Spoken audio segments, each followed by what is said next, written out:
ក្រសួងសាធារណការនិងដឹកជញ្ជូនអង្គភាពអ្នកនាំពាក្យសេចក្តីបំភ្លឺព័ត៌មាន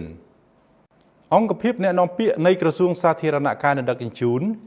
មានកិត្តិយសសូមជម្រាបជូនសាធារណជនទាំងអស់មេត្តាជ្រាបថាកាលពីថ្ងៃទី2ខែឧសភាឆ្នាំ2026នៅលើបណ្ដាញសង្គម Facebook ដែលមានឈ្មោះ Facebook Page ផេងវណ្ណៈ News បានធ្វើការផ្សព្វផ្សាយព័ត៌មានដែលមានខ្លឹមសារសង្ខេបពាក់ព័ន្ធទៅនឹងការចុះបញ្ជីរថយន្ត Mack M Hero ដែលជាប្រភេទរថយន្តនាំចូលពីសាធារណរដ្ឋប្រជាមានិតចិនពាក់ព័ន្ធទៅនឹងការចុះផ្សាយនៅខាងលើ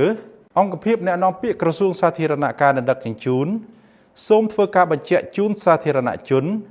និងម្ចាស់គេហទំព័រផេងវណ្ណៈ News មេត្តាជ្រាបថាបច្ចុប្បន្ននេះមានក្រុមហ៊ុននិងហាងលក់រថយន្តជាច្រើនបាននាំចូលយានយន្តច្រើនប្រភេទនិងច្រើនម៉ាកពីសាធារណរដ្ឋប្រជាមានិតចិនចូលមកកាន់ព្រះរាជាណាចក្រកម្ពុជាដែលយានយន្តទាំងនោះមួយចំនួនមានម៉ាកនិងប្រភពពីរោងចក្រតែមួយក៏ប៉ុន្តែត្រូវបាននាំចូលនិងធ្វើការចែកចាយប្រកាសធ្វើការកំណត់ម៉ាកនិងម៉ូដែលផ្សេងគ្នានៅពេលនាំចូលដែលធ្វើឲ្យពិបាកនៅក្នុងការកំណត់អត្តសញ្ញាណយានយន្តនិងប៉ះពាល់ដល់កម្មសិទ្ធិផ្ដាច់មុខនៃយានយន្តដែលបានចុះបញ្ជីពាណិជ្ជសញ្ញាឬការកំណត់ត្រាទទួលសិទ្ធិនាំចូលនៅក្នុងន័យនេះរាល់ការកំណត់ម៉ាកនិងម៉ូដែលយានជំនិះគ្រប់ប្រភេទ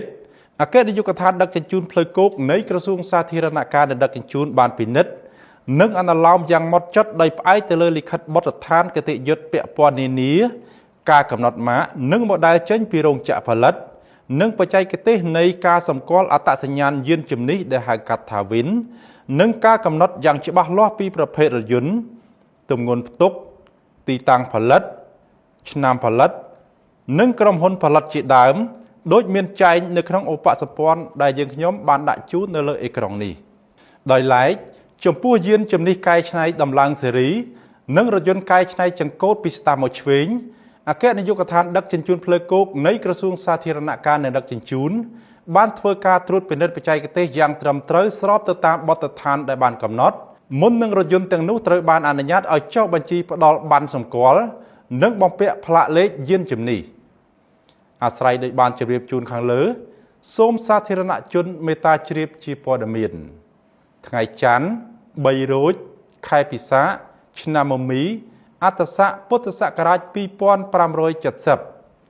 រាជធានីភ្នំពេញថ្ងៃទី4ខែឧសភាឆ្នាំ